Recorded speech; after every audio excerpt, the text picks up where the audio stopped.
네, 뉴스 속 경제 이슈를 심층 분석하고 최신 고용 동향을 살피는 고용 브리핑 365 시간입니다. 오늘도 역시 배삼진 기자와 함께하겠습니다. 안녕하세요. 네, 안녕하십니까? 네, 오늘 준비해온 이슈 어떤 건가요? 네, 코로나19 재확산에 이제 세계적 관심이 온통 이제 쏠려져 있지만 개인의 극단적인 선택 위험도 역시 경계할 수준이라는 진단이 나왔습니다.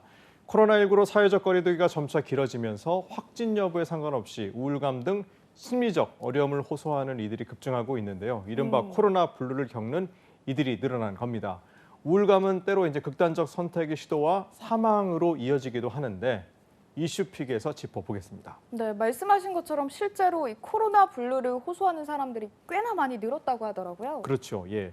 네, 실제 이제 코로나19 2차 유행이 발생했던 올해 8월 자살 예방 상담 전화 건수가 지난해 8월에 비해서 2.6%나 늘었습니다. 코로나19 감염 우려와 사회적 거리두기로 인한 고립감이 지속되면서 우울감 역시 2018년도와 비교했을 때 올해 이제 5.86점으로 크게 높아진 상태인데요.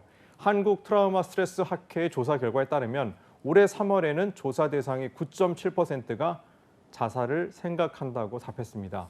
이 비율이 이제 시간이 지날수록 점차 높아지고 있는 상황인데요.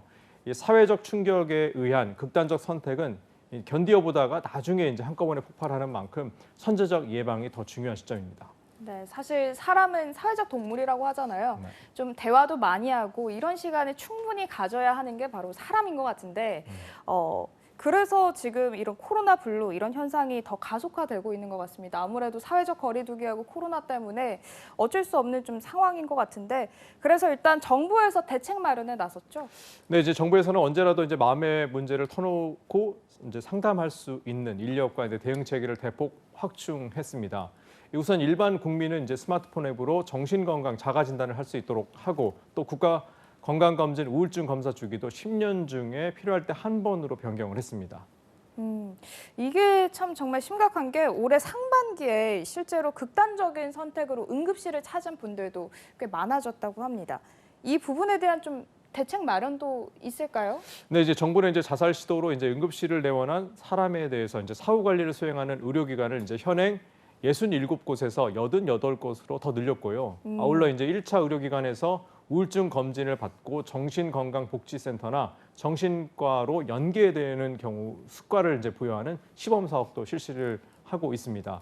여기에 이제 현재 13개 기초자치단체에서 시행하는 자살 유족에 대한 행정과 법률 서비스, 정신건강 치료비 지원 등도 전국적으로 적용될 수 있게 순차적으로 확대할 예정입니다.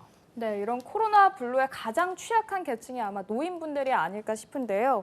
사회적 거리두기가 강화되면서 경로당이나 뭐 이런 데 가지 못하다 보니까 젊은 사람들은 사실 상대적으로 뭐 출퇴근도 하고 SNS도 하기 때문에 누군가 좀 소통을 할 수 있지만 노인분들은 그렇지 못하다 보니 이런 부분에서 좀 어려움이 있는 것 같아요. 네, 이제 그렇지 않아도 이제 우리나라 노인 이 자살 율이 이제 가장 높은 국가 중에 하나인데요. 이제 그런 만큼 이제 취약계층에 대한 정신건강 관리와 돌봄 지원도 보다 한층 강화됐습니다. 아동과 노인 또 장애인 돌봄 종사자가 감염되면 이 사회복지시설 대체 인력을 우선 투입하고 또 위기 청소년 상담과 보호, 의료 서비스를 맡는 이 청소년 안전망팀도 확대하기로 했습니다. 또 실업자와 이제 구직자 가운데서 심리적인 안정이 필요한 사람은 이 전국 57개 고용센터에서 정신건강복지센터로 연계해서 심리 상담을 지원하기로 했습니다. 네. 앞으로 이제 자살 시도자 등 이제 고위험군은 당사자 동의 없이도 이제 사례 관리 대상에 포함시킬 예정입니다. 네, 코로나가 길어지면서 참 안타까운 소식들을 많이 접하는 것 같은데요. 최근에는 보면 좀 오랜 시간 집에 머물다 보니까 가족 간의 불화도 좀 많이 생기는 것 같더라고요. 네, 맞습니다. 이제 여성가족부에 따르면 코로나19 국내 발병 이후 이제 가정 내에서 가족 갈등을 경험했다라는 비율이 37%를 넘었습니다. 특히 이제 가정에서 보내는 시간이 늘면서 휴대전화나 게임 등으로 이제 부모와의 갈등이 이어지고 있는데요. 부모와 자녀 간의 잦은 다툼, 또 부부 간의 문제 등이 코로나19 상황과 맞물리면서 이 가정 문제로 표출되는 양상이라는 분석입니다. 이제 하지만 이제 원격 수업과 등교 수업 병행으로 학생들의 정신 건강을 직접 파악하기 어렵기 때문에 정부는 학생과 교사 또 학부모 대상으로 해서 정신 건강 이해 교육을 확대 실시하기로 했습니다. 또 학생 이 대상 자살 예방 교육은 연 4시간에서 6시간으로 늘리고 또 교사에게는 생명 지킴이 교육을 의무화하기로 했습니다. 네, 일단 우리는 뭐 예방 조치에 이렇게 적극적으로 나서고 있는데요. 일본 같은 경우에는 코로나19 확진자가 급증한 이후에 좀 극단적인 선택을 하는 사람들이 굉장히 많이 늘어났다면서요. 네, 그렇다고 하죠. 특히 이제 지난 10월 한 달에만 이제 일본 전역에서 2,150여 명이 스스로 삶을 마감했다고 합니다. 네. 올해 초부터 지난달 29일까지 코로나19로 인한 누적 사망자 수를 넘어선 것으로 집계가 된 건데요. 이 코로나19 그 자체보다 이로 인한 이제 대량 실업 또 사회적 고립 등에서 따른 이 소위 코로나 블루가 이제 원인이 되고 있다는 지적이 나옵니다. 이에 따라 이제 최근 몇 년간 감소세였던 일본의 이제 자살자가 올해는 10년 만에 증가세로 반절될 가능성이 크다는 전망까지 나오고 있습니다. 네. 특히 이제 극단적 선택을 하는 여성들이 크게 늘었다는 보도가 나오고 있습니다. 10월 한 달에만 2,000명이 넘는다. 이 소식은 굉장히 충격적인데, 근데 방금 말씀하신 것처럼 여성의 비율이 높은 이유는 뭔가요? 일본에서는 이제 지난 10월 스스로 목숨을 끊은 여성이 전년 동기 대비 83% 증가한 850여 명이었습니다. 같은 기간 이제 남성 극단적 선택 비율보다 한 4배 정도 높은 수준인데요. 4배요. 이 전문가들은 코로나19로 대대적인 정리해고가 일어난 호텔이나 또 음식 서비스업 또는 소매업의 이 계약직 노동자 가운데서 여성이 큰 비중을 차지하고 있다면서 이것이 스스로 목숨을 끊는 여성이 급증한 배경이라고 분석하고 있습니다. 이 무엇보다도 일본에서 우울감을 공개적으로 드러내는 것을 부끄러워하는 일로 치부다는 이 문화적인 배경도 한 요인으로 지목되고 있습니다. 네, 이런 얘기를 들으면 뭐 어떤 현상을 받아들이는 그 네. 사회적 분위기도 굉장히 중요하다 이런 생각이 드는데 우리나라도 보면 이 일자리가 줄어든 곳 대부분이 좀 여성의 고용률이 더 높은 그런 직종 아니었나요? 네, 그래서 이제 고용 불안이나 이제 돌봄의 부담을 느끼는 이제 20, 30대 여성을 위한 지원 방안도 마련이 됐습니다. 여성 새로 일하기 센터, 또 건강 가정 지원 센터 등 이제 자살 예방 전문 기관과 연계해서 여성 자살 예방 상담을 강화하고 있고요. 또 1인 가구의 사회적 고립 예방을 위해서 사회 관계망 지원 프로그램 확대 운영하는 한편 또 무급직자 중인 여성과 프리랜서 등을 발굴 지원하고 또 경력 단절 여성에 대한 인턴 제도도 확대키로 했습니다.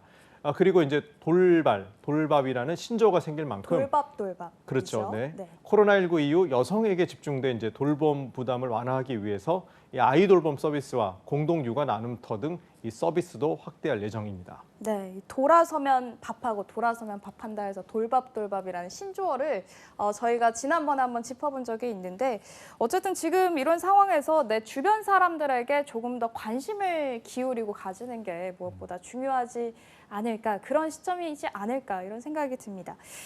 자, 다음은 유용한 경제 용어만을 쏙쏙 골라 소개하는 뉴워드 시간이죠. 자, 오늘은 어떤 단어인가요? 최근에는 이제 코로나 섭니아라는 신조어가 생겼다고 합니다. 이 코로나19와 이제 불면증이라는 의미의 인썸니아가 합쳐져서 만든 용어로 이제 말 그대로 이제 코로나19로 인한 생긴 불면증을 의미하는데요. 이 뇌 건강에 도움을 주는 것이 이제 수면인데 제대로 된 수면을 취하지 않으면 뇌가 매일 수행하는 모든 기능을 손상시킬 수 있기 때문에 그래서 수면이 부족할 경우 불안감도 증가시키게 됩니다. 그런데 이 코로나19로 인해서 집에 있는 시간이 늘어나면서 자연스럽게 신체 활동 또한 적어진 만큼 수면이 어렵기도 하고 또 걱정이 많아질수록 잠을 잘 때 뇌가 쉬려고 하는데 이게 어려움을 겪을 수 있다고 하는데 이제 그런 부분들을 이제 코로나 이 섭니아라는 신조어로 표현해봤습니다. 네, 요즘 드는 생각인데 수면 관리와 스트레스 관리, 건강을 지키는 데 있어서 무엇보다 중요한 요소인 것 같습니다. 내 건강은 내가 지켜야겠죠? 네, 그렇죠. 네. 코로나19로 인한 개인 방역은 물론이고요. 개인의 심리 방역에도 비상이 걸렸습니다. 혼자서 해결하려고 하기보다는 주변에 그리고 전문 기관을 통해서 방법을 함께 고민하고 또 찾아보는 건 어떨까요? 오늘도 배삼진 기자와 함께했습니다. 고맙습니다. 네, 고맙습니다. 지금까지 고용브리핑 365였습니다.